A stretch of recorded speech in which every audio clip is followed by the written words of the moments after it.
Bu usullarni qo'llasangiz YouTube kanal tarixi 3-funksiya darhol yonadi. YouTube kanalini 3-funksiyasini yoki kanal tarixini qanday yoqish mumkin? O'zi 3-funksiyani, ya'ni tarixni qayta yoqish uchun nima qilish kerak? Birinchi o'chirda biz ko'rib chiqamiz. Mana bu funksiyani mana shu 3-kengaytirilgan funksiyasiga kiramiz. Mana bu yerda o'zi yozib chiqilgan. Content ID, video tasvirlar, jonli translyatsiya yozilgan. Birinchi o'rinda biz mana bu yerda o'qib chiqishimiz kerak. O'zi ishonchim komilki, bu shartlarni ko'pchilik erinib o'qib chiqmagan. Mana bu yerda yozilgan. O'zi qisqa qilib aytadigan bo'lsak, YouTube'ni qonun qoidalariga rioya qilish kerak.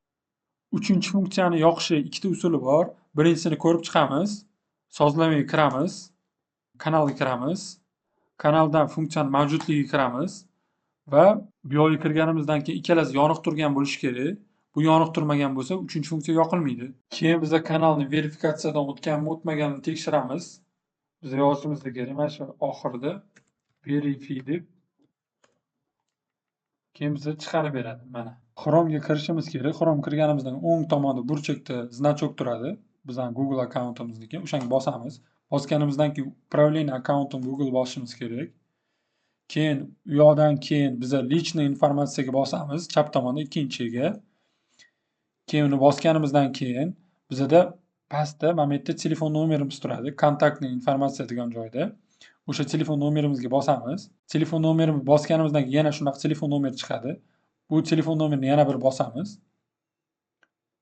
Keyin pastga tushirsak, bizda mana bu yerda personalizatsiya, reklama, servis, Google degan joy turadi. Bu ochiq turadi. Biz buni yoqib qo'yishimiz kerak. Biz buni yoqib qo'yganimizdan keyin 1 hafta yoki 2 haftaning ichida bizni 3-funksiya, ya'ni kanal tarixi yonadi. Ikkinchi usuldan biri bu, biz har kuni video yuklab borishimiz kerak, o'zi avtomatik yonadi. Bizni kanalga obuna bo'lib qo'ying. Bizda hech kimda yo'q zo'r fishkalar, YouTube bo'yicha, sovg'a qilish bo'yicha ma'lumotlar bor. Telegram kanalimiz описание tagida yozilgan bo'ladi. Bu Telegram kanalda har xil fishkalar o'rgatiladi. Mana bir o'zingiz kirib o'qib chiqsangiz, yangi ma'lumotlar, YouTube'da nima bo'lyapti, hamma narsa, hamma soqqa qiladigan narsalar bor. Telegram poiskiga Monitron uz deb yozsanglar chiqadi.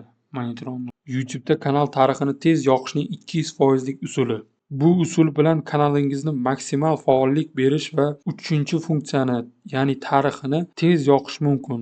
Agar sizda bundan oldingi usullarda ishlamagan bo'lsa, mana shu strategiya bilan qo'llab ko'rishingiz mumkin. Raqib kanal topasiz. Topganingizdan keyin, men misol uchun mana shuni oldim. Keyin videosiga kirasiz. Videosiga kirganingizdan keyin, masalan, mana shu videoga kirdingiz.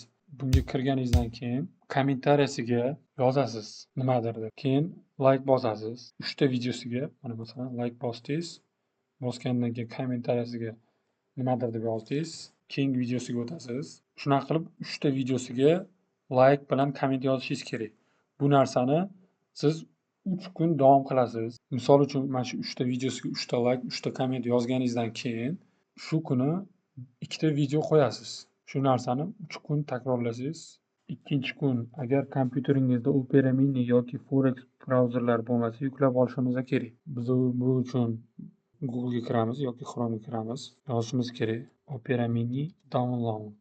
Keyin biz skachat qilishimiz kerak. Skachat qilganimizdan keyin o'sha brauzerdan biz konkurentimizni videolariga like bilan komment yozishimiz kerak. Barcha qadamlarni bajargandan so'ng YouTube 3-funksiyani, ya'ni tarixini avtomatik yoqilishi kerak. Agar bunda ham bo'lmasa, Telegram kanalimda ko'rsatganman. YouTube'da ko'rsatish mumkin emas.